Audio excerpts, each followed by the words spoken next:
Honor the Lord with your wealth and with the best of what your land produces.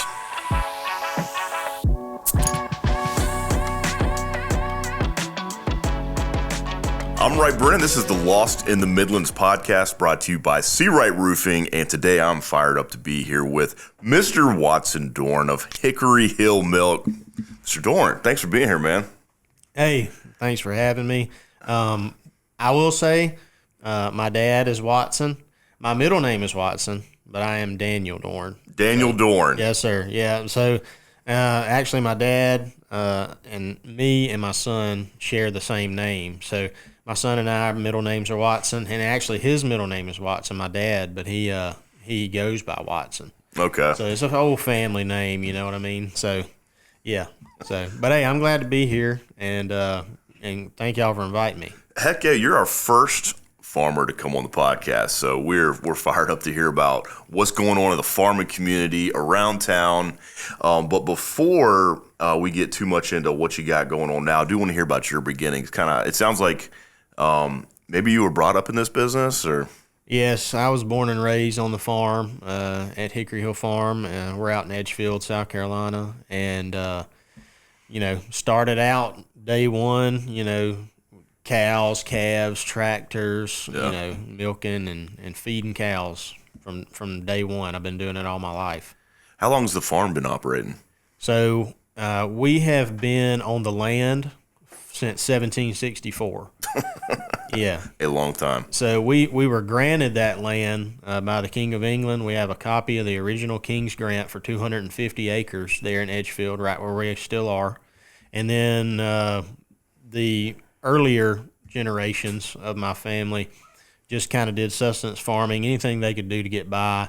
And then in the mid-1950s, we started the dairy farm. My great-grandparents and my grandparents started the dairy portion of the farm. So how many cows do you guys have out there? So right now, total, we milk about 140 cows, and we have about another 140, 150 young stock. We raise all of our own replacements for future milking cows. So about 300 or so head right now. Wow. Yeah, quite an operation. Let me ask you this, growing up on the farm, did you feel the drive to be like, look, I'm gonna be in this business one day, or was your dad like, you're gonna be in this business? No, I didn't want to be when I was in high school. I said, I'm getting out of here. I'm gonna go do something else. And I went to Clemson University. I graduated in 2016. Cool. But whenever I started out, I got into biology at Clemson. Oh, wow. And I was bound and determined that I was going to go do something in the medical field. Yeah. And I tried to go to med school and that kind of thing. And I got away from home for the first time, and I realized the grass isn't always greener on the other side, right? So I ended up changing my major after the first semester to ag, mechanization, and business, and finished out in that. So at that point, one semester is all it took to say, hey, I do want to go back home. Yeah, that's cool. And it's also cool that you went to Clemson for a bio degree, but Clemson's like just it's a huge ag school, right? Yeah, and the ag programs are growing again now, which is good. From what I've been told, they're actually starting up a vet school at Clemson here pretty soon. I think so. Ag is kind of making a little bit of a comeback now. I think a few more young people are coming back to their family farms now than they used to. And there's just a bigger interest, especially with the farm-to-table movement that's been going on. Yeah. I think people are really interested now more than they have been in the past 20, 25 years in where their food comes from. Oh, yeah. No, I definitely see that. I got a lot of friends that are, like purchasing a whole cow, fill their whole freezer up, doing all kinds of stuff like that. Yep. Give me a little breakdown on, like, a day in the life on the farm. Like, what time does the cow start mooing and all this stuff? So, they do sleep at night, but they're also up during the night too. So we start out about 7 o'clock in the morning or so, and we feed some of our heifers first. And then we have a guy that mixes our feed for us, and, we just make sure the cows are getting milked all day. Also, we bottle our own milk, as you know. So we have the bottling, we got to make sure the cows get milked and fed, and And then we got about 700 or so acres of land that we have to tend to as well. Some of that pasture, some of it cropland, and some timberland. So it keeps us busy. This is Wright Brennan, the owner of Sea Right Roofing. When it comes to the maintenance of your roof, you want to know that you have an experienced team that knows what they're doing. And with 10 years in the business, we check all the boxes. Leaky roof, storm damage, or just overdue on maintenance, give us a call at 803-828-4181 for a free estimate. Again, that's 803-828-4181. And remember, our commitment is to roof it the right way. So cows being the primary focus, is that correct? But it sounds like you guys have other. So you're planting all kinds of food and stuff like that. Yeah, we plant all of our own corn that we mostly use for cow feed for our cows. Oh, wow. And if we have any left over after we fill up all of our silage pits, which are just big holes in the ground, that we put the silage in and put a tarp over it. Once those are all full, if we have anything left standing in the field, we'll combine it in the fall and we'll sell that as grain. So a little bit of row cropping also in there. So you guys are growing your own feed. Is that how a lot of cow operations work? You grow your own feed, or do you know? I mean, I would say that most dairies grow their own crops to feed their cows. It's just more cost effective, and if you had to buy it, it would be a lot more expensive. It's just more cost effective. Cool. All right, so tell me about the milk.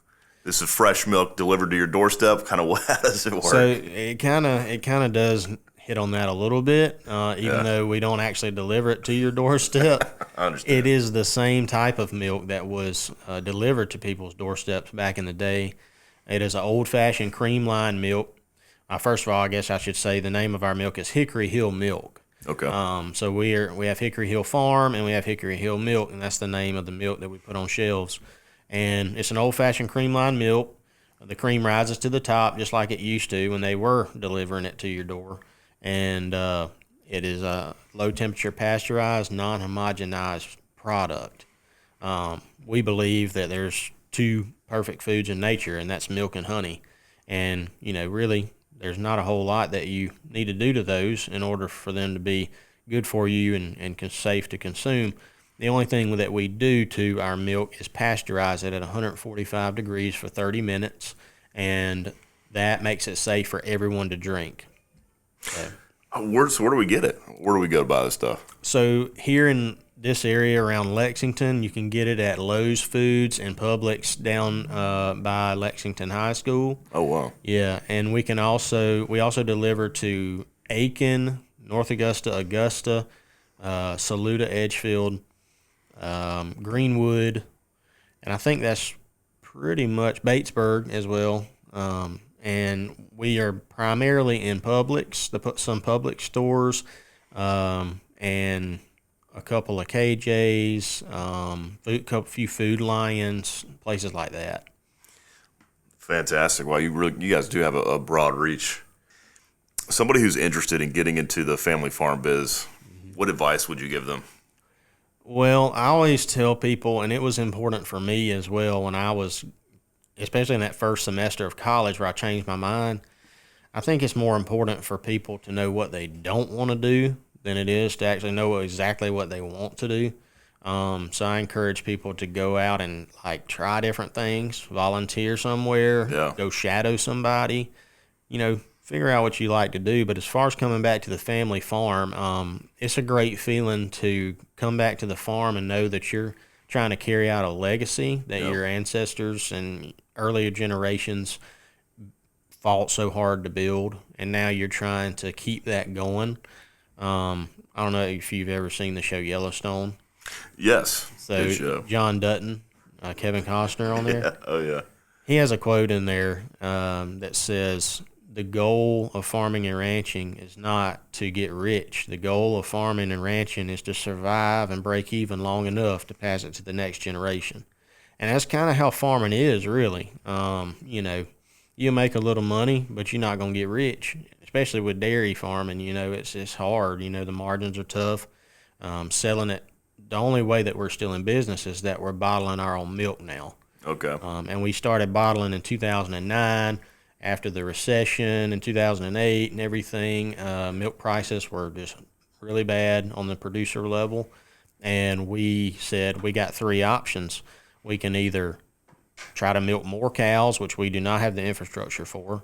We could go straight to the consumer and bottle our own milk, or we could get out of the dairy business. And we didn't want to do that either. So we ended up going straight to the consumer, and we've been blessed in the business since then. Yeah, that speaks to innovation on the farm. You don't always kind of associate like farming and like mass innovation, but it's, to survive, you guys have had to change, probably made changes with COVID. You got changes with the economy. Yeah, so matter of fact, we milk the cows with robotic milkers now. Cool. And we built our robotic milking facility back in 2019 and finished it up in 2020. We started milking a cow May the 5th of 2020. So that was 2 months after, I guess, wasn't it 2 months after? It was in March when they shut it down. Oh, yeah. And we were at the very start of COVID when everything was shut down. We were trying to start up a big barn that we had just spent a lot of money on, and it was tough. But we had to basically survive through COVID, and now we've come out on the other side. We're just, we're blessed to still be here doing what we love to do. That is fantastic. All right, I understand you guys, y'all have events and stuff out at the property as well. Talk a little bit about that. So we have our Hickory Hill Farm Nights in October. Every Tuesday night in October from about 6 o'clock to 9 o'clock in the evening, we'll do kind of an open house. We do horse-drawn hay rides, live music, ice cream, a couple of vendors, barbecue, hot dogs, corn maze, and all kind of things like that. And people really enjoy coming out. So cool. Yeah, very exciting. I bet the kids will love that. Oh, they do. Yeah, it's a lot of fun. All right, so you guys are in a bunch of local grocery stores, et cetera. That's fantastic to know. If somebody wants to reach out to you guys, do y'all have any social media or any? Yes, we do. We have Hickory Hill Milk Facebook page. We have hickoryhillmilk.com, which is our website. And I think that's really the only two main social media that we have. Yeah. And then we also have a YouTube page as well with a few videos on there. I don't have that much time to make YouTube videos because they take a long time to make. But I have made a few, and it's something that people are interested in because I don't realize this as much, but people who don't grow up on the farm, they don't really know how things work on a dairy like that. Oh, so yeah. I'm trying to show people. So you're on YouTube. You just gained a follower. I'm going to go check out your YouTube. That sounds pretty exciting. Thank you. Very cool. Well, fantastic, man. I've really enjoyed hearing about y'all's operation. What a cool operation it is. And, we're excited to get the word out. Yes, sir. Well, I appreciate y'all having me, and I've enjoyed this. It's been kind of a thing that I've been wanting to do. I thought about doing a podcast for Hickory Hill. Do it. I know. I would love to because I like this kind of stuff. Yeah. But yeah, I really enjoyed this. Thank y'all for having me. Heck yeah, man. Thank you.